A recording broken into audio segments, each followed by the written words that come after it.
brought us down here to do a tour group just to understand Africville and its residents, inhabitants, and how they were relocated and whatever.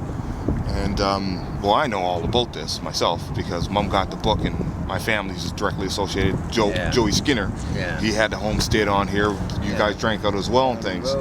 You know what I mean? So for the people that don't know, they're doing an expose on it, whatever. So she wanted to come down. She was itching to come down to see you. See, Henry Bishop, he's got the right information, but I don't understand why he don't have. Well, your brother Irvin come in and did the seminar. Irvin's got his own opinion. Yeah. But it's his description of what Africville was, and it's not true. Well, we know it's not. I weigh both sides of it. You know what I mean? Before the Halifax explosion, let's visit Africville. Africville went to Yonge Street, went right up back of Sears, went up Fairview, right up. What's the name of that hill? Geyser Hill. Geyser Hill. It went right up there. We're not talking about. All we're interested in is this place that was a remnants of a community before the Halifax explosion that occurred in Africville. Matter of fact, it was right down by Joe Skinner's house. Yep. Africville was on the map. Black people were doing things before the explosion. The Beat House. Now today we realize that was the first black institution, the black home.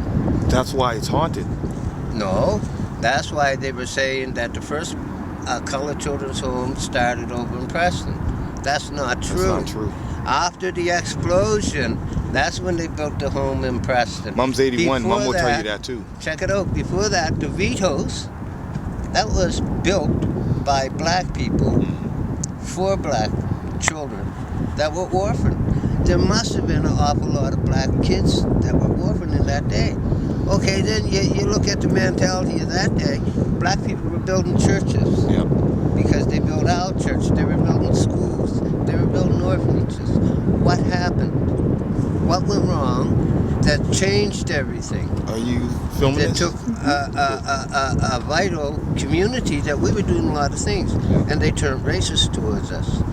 After the Halifax explosion, if you were from Africa, you couldn't get a job. Yeah. They wouldn't give us electricity until the 50s. We didn't know what it was to set down a toilet company in town. They usually gave us the worst jobs, like shoveling pole haunts. And that's what they did. They treated us badly, and they were racist towards us. And by the time when they decided to take our community, well, we were ready. We were neglected to the point that if you lived in Africville and you had children, you wasn't sure that your children would survive that winter. Yeah. It was on the crust. I remember I grew up in Africa. We were so alienated that we used to have to go to the dump to get firewood, to get food. People don't like to talk about poverty. I was born and brought up in it, and they really don't like to talk about Africville as a poverty-stricken community. But it was worse than that, because they gave us a toxic waste dump, and we had to live off it. When they tore down Old Halifax, they put it on the dump. With that came an infestation of rats that you wouldn't believe. I know, big rats. The whole ground used to roll, right? Okay, so I asked this question. That was in the 60s. They sprayed the stuff all over the dump. He talked about that stuff. Now today, everybody from Africville, myself included, is dying of cancer. Not some of the people, but all of the people. Do you think we can get a public inquiry where the government will set up and say, what did we do wrong? Yeah. No, they won't admit to putting down the poison, but the rats just disappear. And right today, like I said, people from old home, they're all dying of cancer. Years earlier than what they should be dying. So it's bigger than There's people no want to give public it credit inquiry. for. Yeah. You know, like how can they get away with that? And I'm here saying ever since the beginning, we need a public inquiry. We really do. That bridge, that's on Dixon land. That wasn't Halifax land. They didn't name that bridge properly. That should be the Cecil Dixon Bridge. They named it after somebody that we don't know. Yeah. They did it to us. That community up there, that was all part of Africville at one time. And now look, there's a beautiful community, modern houses, and it's just fantastic. But it was too good for us. They promised us a home for a home. We were supposed to be up there. That's what we were supposed to relocate. After they took our homes, whatever, and they put us in substandard housing. All great park units. Even before Walker Park in the square, they put us in condemned housing. They did put people in Walker Park. They were building a square. How that square got built, that square belonged to Joe Riggin.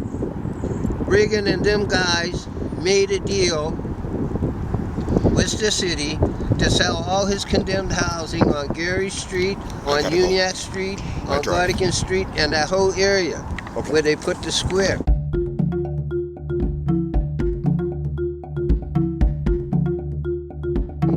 Yeah, it wasn't for the people's best interest. And you know, like I'm not the best guy to interview, like I said, because I got my own idea. And I believe what the city did was wrong. I believe that it was, they formed an attitude towards Africville, and because of people in higher positions, the Africville people got the axe.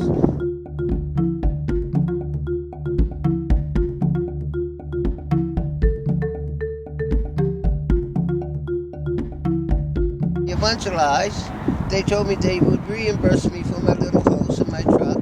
After they took everything, it was just like Africville. Then it's not a part of our agenda, and the boards decided that we're not going to go through with the promises. And where's the result? The result is this: look, I lost my little house, I lost my truck, and the fight I'm fighting was basically to get that church there also. So I've always been a part of this community. I'm the only member that never left the community. It's me. I'm still here. But once again, 40-some years later, almost 50 years later, they ripped me off of my house and my truck, just like they did my people all them years ago. And I can't get an apology, and they won't come and say, Mr. Carvery, it's Black History Month, you've been fighting racism all your life, we're going to recognize that. No, they won't recognize them here because I'm telling the truth. And I'm not a part of that clique where, you know, they invent these lies and they believe it, and I'm excluded because I tell the truth. I'm the only resident and I'm still here.